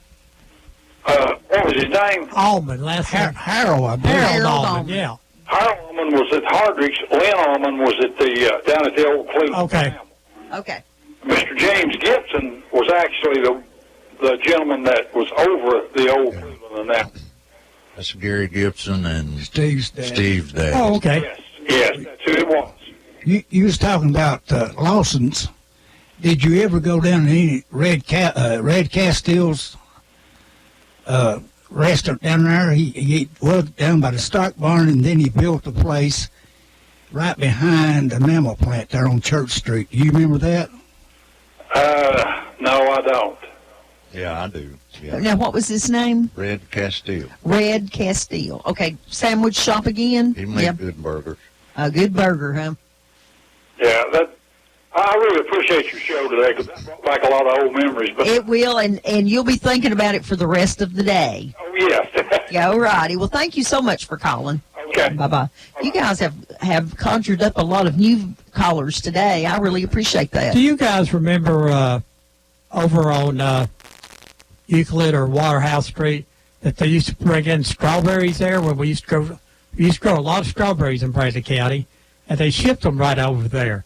They'd actually put it in a cooler. Do you remember any of that? I remember the strawberries, yeah. Okay, Ron, we got a call. Alrighty, caller, you're live on Old Town Cleveland. Hey, over on Euclid Avenue, you started talking about a store on Euclid Avenue. Yes, who is this? My name is Ron Leslie. Hey. And some folks named Alloway, Alloway, ran that store for a long time. That's right. You're exactly right. You get the prize of the day. Boog says you're right. Are you related to them? Well, his son is a member of the church that I pastor here in Cleveland. Always. And they told me the story about his mom and dad when they sold their farm in Birchwood, Grasshopper, that the guy that got the farm, they traded the farm for this store on Euclid Avenue, and Mr. Alloway ran the store for a long time. And I think she used to make sandwiches in there for people and little mom and pop store. That's right. It's a shame that we don't have pictures of all these little places. Yeah, I know, it's a shame. Yep. Well, thank you so much for calling. Yeah, have a good day. You too. Bye-bye. Hey, remember the number? Another one. I love it when we have lots of callers, especially when they're talking about what we're talking about. They're excited about it. Ones that got tickled. Yeah, caller, you're live on Old Town Cleveland. All right, down on the end of Church Street, on the very... Sid, we're going to hang up on you, buddy. You just can't keep calling back. I wanted to know, do you guys remember having, when people would die, that they'd have them laid out? My mama would have called it laid out at home. Oh, yeah. Yeah, that was pretty much the... And people would sit up all night. Yeah. But did the men sit out back and drink and the women sit inside? Not at your house. I know, probably. No, but No, not at Suds' house or my house. But yeah. Well, you know, I remember the men would sit up at my grandma's house and they'd send the women and the children somewhere else to sleep. Okie dokie, caller, you are live on Old Town Cleveland. Hi, this is Larry McCurry. I'm out here in California. Well, hey, Larry. You got a big laugh out of these guys. Go, guys. Go ahead and talk to them. I just wanted to call and say hi to Suds. I hadn't seen him in a while. I wasn't able to make that reunion at Tempton Hill. I went to Tempton Hill for 8 years. Yep. And just wanted to call and say hi. I haven't heard Suds say anything about the Playhouse. Well, it's coming up, Larry. I keep losing. I have you on the iPad, but I keep losing it. It won't stay steady. It's a long way to California. What Playhouse? Talk about that. Playhouse was there first, and Miss Audrey Kelly ran it, and later on it became Cleveland Community Center. Oh, okay. But it was, the building was up on the other side. Yeah. Yeah. Yeah. So, Larry, did you hear that? Yeah, I heard that.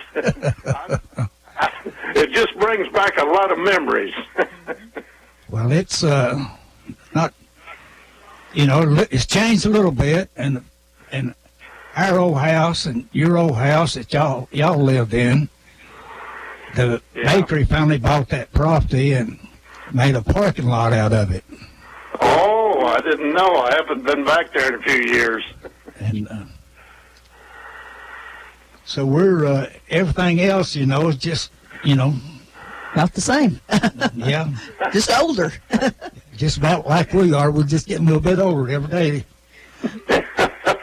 Yeah, I know that. Did you graduate from Bradley High? No, I joined my junior year. I quit and joined the Navy. Yep, kids used to do that. I had to see the world. Yeah, where did they send you? Yeah, it was quite an experience. Yeah. I knew the principal, Miss Clemmer, I think was her name. Yes, the assistant principal. Yeah. Inez Clemmer. Yeah. Her and her husband used to come into the Cherokee Hotel. I was a busboy in the 54, I believe it was. And I got to know her a little bit. So she let me drop phys ed, and I got me a job over at Duke Plant. Wow. And working both going to high school and working the second shift over at Duke Plant. And then that's when I quit and went to the Navy. I'd say she knew that she was going to lose you if she didn't let you go get a job. Right. She was a smart woman. We hear lots of great stories about her, that the boys would skip school and they'd be down at the pool hall shooting pool. She'd just drive up outside and toot her horn for them to come on out and get in the car, and she'd take them back to high school. Suds, do you remember when the principal, Schultz, used to come out and play football with us down on the... Oh, it was down the hill there in the flat spot where we used to play football. He'd come out there and you could tackle him, wrestle around with him, and everything else. Yeah. And I remember that well, Larry. The same thing in the basketball up there, playing in the gym. Lord, I've been knocked against that wall up there so many times. Your impressions on it. I still got scars from it. But we were blessed. We were blessed back then. We had, good people, good neighbors. It was. It's different lifestyle. Everybody, they had your back, as the old saying goes. Yeah. Well, it was good talking to you, Suds. Good talking to you, Larry. And how's the weather out there in California? I enjoyed your show. All righty, Larry. Bye-bye. See you, buddy. Well, how about that? Wow. I guess that weather in California will forever be a mystery. It's a mystery. But I'd say it's warmer. I'd say it's warmer than it is here. We're having a little bit of a... But you didn't know about the Playhouse? No. Now, so that was like a daycare or something? It was a big building that we thought, but they would, in the neighborhood, every Saturday night they would show movies, and Ralph Reimer worked there, and Miss Kelly, her daughter was a nurse at Bradley Memorial for a long time. But she kept a straight ship. Now, who did she work for? She worked for the city. Okay, the city opened up some kind of recreation center, and they called it the Playhouse. And then later on they developed it into South Cleveland Community Center. Okay, we got another call. Righty, caller, you're live on Old Town Cleveland. Good morning. Hello. Oh, that one hung up on us. Okay. Oh dear. Oh dear. Didn't Larry have a sister? Brenda. Brenda. And older brother named Billy. Yeah. And LeBron, Randy, Steve. I think that's all of them. All righty, caller, you're live on Old Town Cleveland. Good morning. Appreciate y'all talking and everything, and I'm learning things in Cleveland since I moved up here in Cleveland, and I like to hear from Sid too. He seems to be a good guy. Well, we like to hear from him once or twice. But, you know, if we let him, he'll come more than his fair share. We try to be nice. Yeah, and I know y'all do, but I appreciate y'all show and this and that and the other. I'm learning about Cleveland since I've moved up here in Cleveland. I like Cleveland. Well, we appreciate that. We try, and I don't. Do we have a show next week, Ron? I'm not sure. Okay. But anyway, I appreciate the talking on the radio and everything. I appreciate listening to y'all. All right. Be good to Sid. All right, bye. Talk about movies. Did you guys get to go up to the movies? The Princess and the Bohemia, I guess it was, and I think your family was a little against going to the movies, were they not? I think you told me. We had to slip and go. Oh, you didn't. It wasn't that you didn't go. You just didn't tell Mama and Daddy. Well, they were the first two persons I saw one time when I came out. Let's get this caller. Hey, caller, go ahead. You're live. Let me hit the right button. Go ahead, caller. You're live. Please leave a message after the tone. Oh, we missed him. I'm sorry. The movies. What movie do you remember seeing? First one that you remember seeing at the Princess. What do you remember, Ron? You remembered yours. That darn cat. I think I saw Viva Las Vegas. I don't remember the name, but it was Red Ryder. Red Ryder. Well, those cowboy movies were something else back in the day, weren't they? Gene Autry. Gene Autry and Hopalong Cassidy. And Now, do you guys remember? Lash LaRue. Yeah, Lash LaRue. Do you guys remember the fellow that worked there that would show the movies of Cleveland, like during the intermission? There would be like, we've got copies of some of the movies where there's bunches of kids marching out of maybe Arnold School, I don't know, but they would go to see themselves on screen, and there's kids from Bradley High School. Yeah, I can't remember the guy's name. He's kind of a heavy-set guy. The guy the only one I remember his name up there was Calvin Harvey. I believe. Calvin worked forever there, didn't he? We even have Calvin done everything, did he? Yeah, that's okay. He was. Now, did you ever have a suicide made there at the? Where you mix all the different drinks. All the drinks they had to put them all in one glass. That's called a suicide. The kids thought that was fun, but it tasted nasty. I didn't like them because they had cherry Coke, and what else would you want? Yeah, that's right. Well, you know it. Cherry Coke, Ted's Pharmacy. You remember Ted's Pharmacy? Yeah. Mm-hmm. That's where I got, I think, my first cherry Coke. You know, you get the Coke, and they squirt a little cherry, and Lord, that was delicious. It was good. Okay. Push all the right buttons, Ron. Go ahead, caller. You're live. Good morning, Ron. Hey, Miss Joe. How you doing? I'm doing good. You enjoying this today? Yes, that's why I hadn't called in, because I wanted to give them a chance to tell their stories. Yeah. So listen, I'm going to cut it short, and I'll talk with y'all later. Well, thanks for letting us know you're okay. We'll talk to you next week. All right. Happy Thanksgiving to you. Bye-bye. Bye-bye. She calls every Saturday, and if she don't call, we worry about her. Well, you know, all those pharmacies had a little soda fountain there, and they had sandwiches. Yeah. There was Dooley's drugstore right across from the spot. Yeah. And then there was Moore's and Central, and every one of them had a different, people used to talk about the pimento cheese sandwich at Dooley's drugstore. And they were good. All right, let's get this call. Alrighty, caller, you were live on Old Town Cleveland. About to go. How much, huh?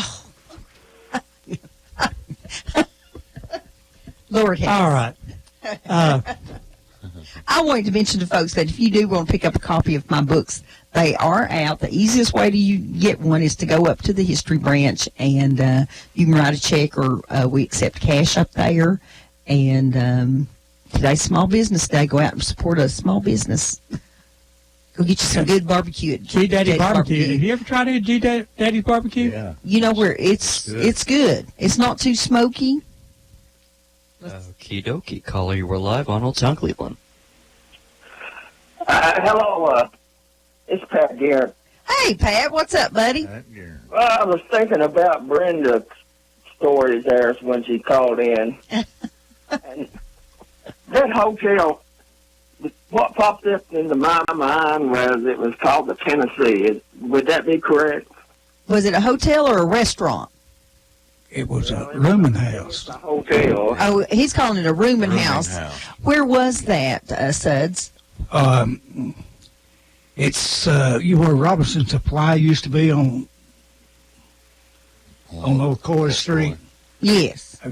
Okay, right next to it, between that and the service station, there was a rooming house. A rooming house. That's what we always called it. Mm-hmm.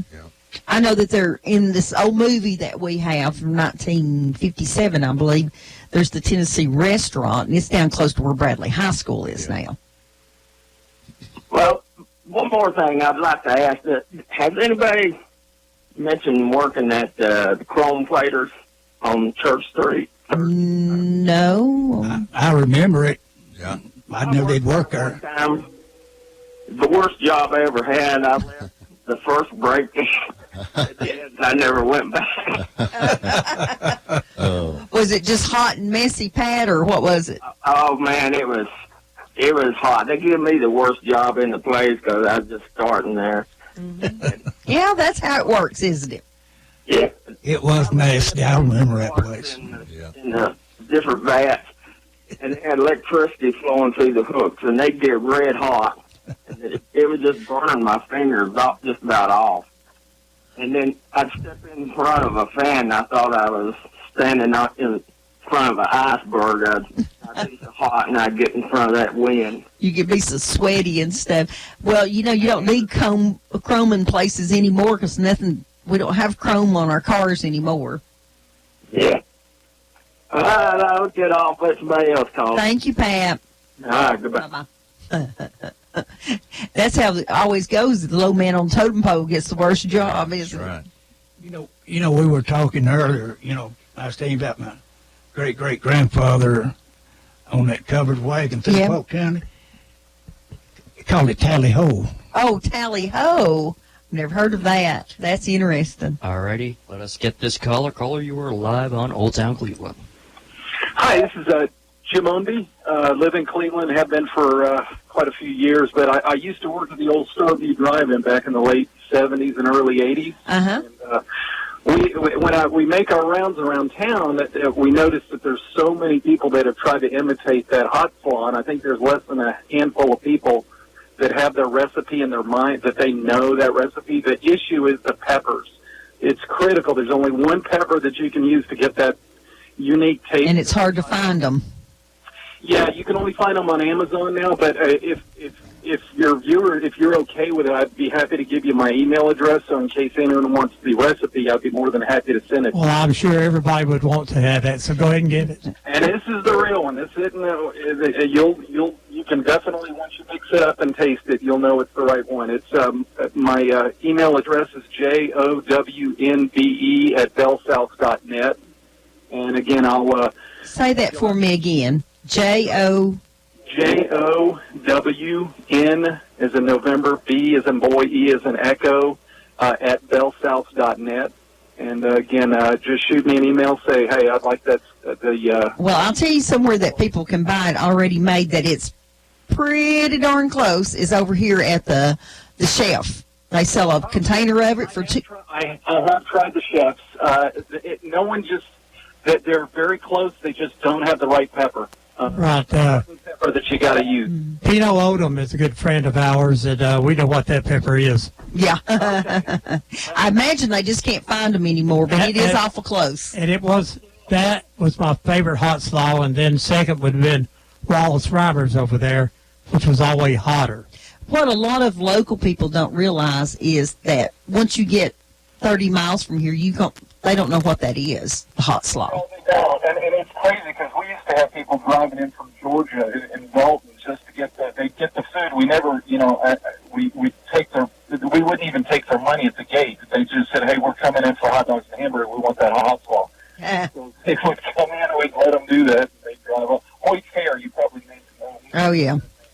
Yeah, I used to work with him. So anyway, just wanted to share that with everyone. If you're more than happy to give you all right. Are you on Facebook? I'm not. Okay. In person. Yeah. All righty. That's a good thing. All righty. Thank you so much. Bye-bye. I just remember if you didn't have a date, you parked next to the concession stand because that's where all the girls are eventually going to come anyway. That's called strategic planning there. That's right. I wanted to mention to everybody that there will be a Historical Society meeting tomorrow at the Heritage Center in Charleston. I believe a group of kids from Lake Forest will be presenting some history project that they did.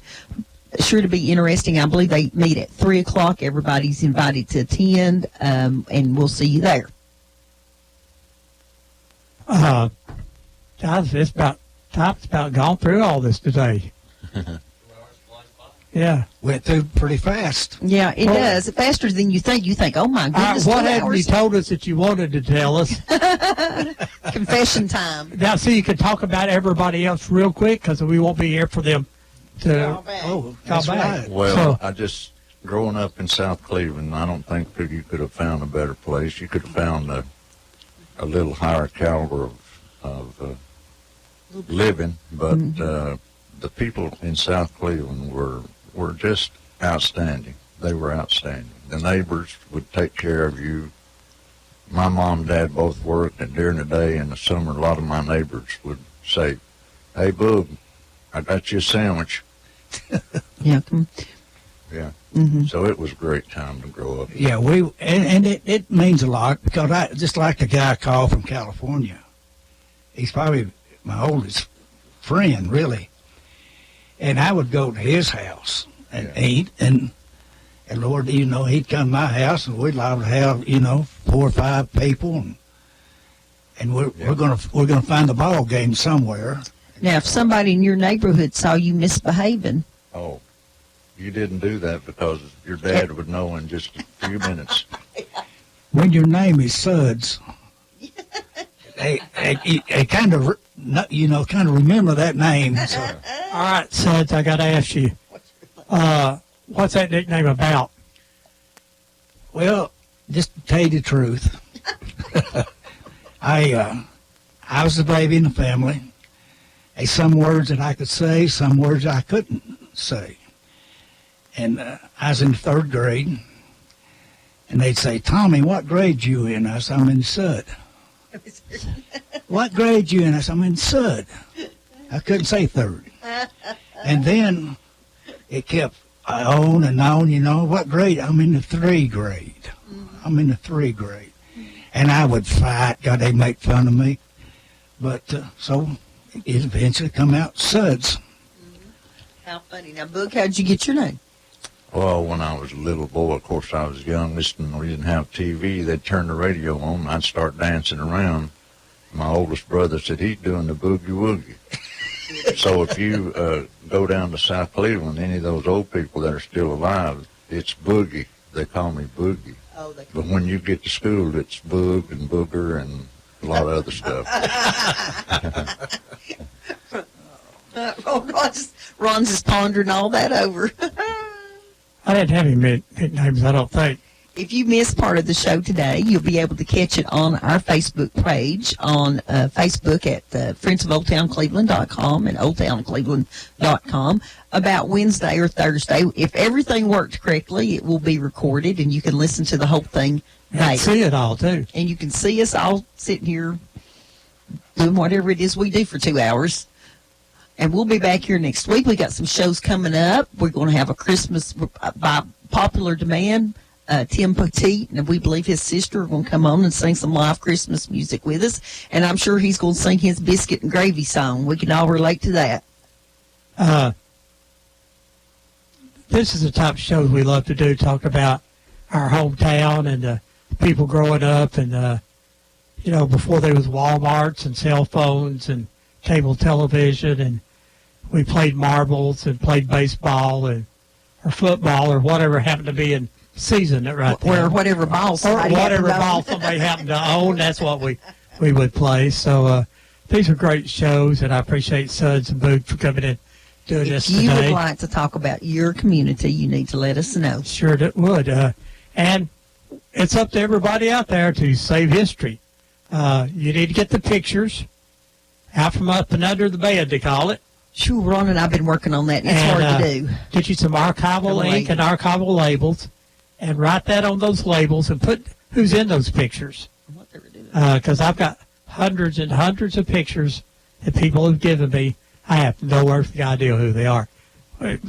Suds was trying to help us figure out who one of them was the other day, and poor guy got named everything, did he? Everybody was sure they knew him. But it was interesting. We finally found out Mr. Guerin, Reverend Guerin. Mm-hmm. We actually got a picture of him, and then the other guy was Buford Ellington. Governor Buford Ellington. Yeah, so apparently speaking here in Bradley County at the courthouse steps. And so it was pretty interesting that, but as soon as you put a picture on there and you don't have a name, someone will tell you who they think it is. And it gets the things going, and that's good. So it's up to you to do that thing. Interview your parents, your grandparents, your aunts, uncles, neighbors. Get their stories, because their stories may be an important story to some other person in this community. As we always say, we'll always remember Pearl Harbor. But we'll remember Aunt Pearl. See you next week here on Old Town Cleveland. Hello, I'm Johnny Cash. And you're listening to WOOPLP, Cleveland, Tennessee. WOOP FM is a broadcasting service of the Traditional Music Resource Center, and we play America's original music. At Buy Here, Pay Here USA, we don't just sell cars, we buy them. Bring your car, truck, or SUV down to Buy Here, Pay Here USA, and we'll give you a free appraisal with no obligation. We pay top dollar for most cars, so before you trade in your vehicle, come see us for an appraisal. At Buy Here, Pay Here USA, we pay the most for your car. Visit Buy Here, Pay Here USA in Cleveland, Dayton, or Chattanooga, or go to buyheresellhere.com. That's buyheresellhere.com. Restrictions apply. See store for details. Hey folks, Glenn here from U.S. Money Shops. If you think all pawn shops are dark and dreary, then you haven't been to U.S. Money Shops. From hard-to-find items to unique jewelry to the latest electronics, we have it. And guns, we have a huge selection of guns in a variety of colors from a variety of manufacturers. And when you buy any gun at U.S. Money Shops, you get a box of ammo and a case absolutely free. So come see what I'm talking about. Any of our 12 U.S. Money Shops locations in Tennessee and Georgia. Restrictions apply. See store for details. Buy or sell or buy today. The better way at U.S. Money Shops. No dealers allowed. Jackson Catnapper, family owned and operated in Cleveland since 1933, offering the best with over 70 styles of recliners, sofas, electronic lift chairs, full living room packages. Call Mike now at 961-7239 because Jackson Catnapper now offers sales to the public every Saturday. That's right, every Saturday. From 8 in the morning to 1 in the afternoon. Or call Mike at 961-7239. Or go see him every Saturday at 1911 King Edward Avenue, just across from the main plant. Jackson Catnapper, family owned and operated in Cleveland since 1933.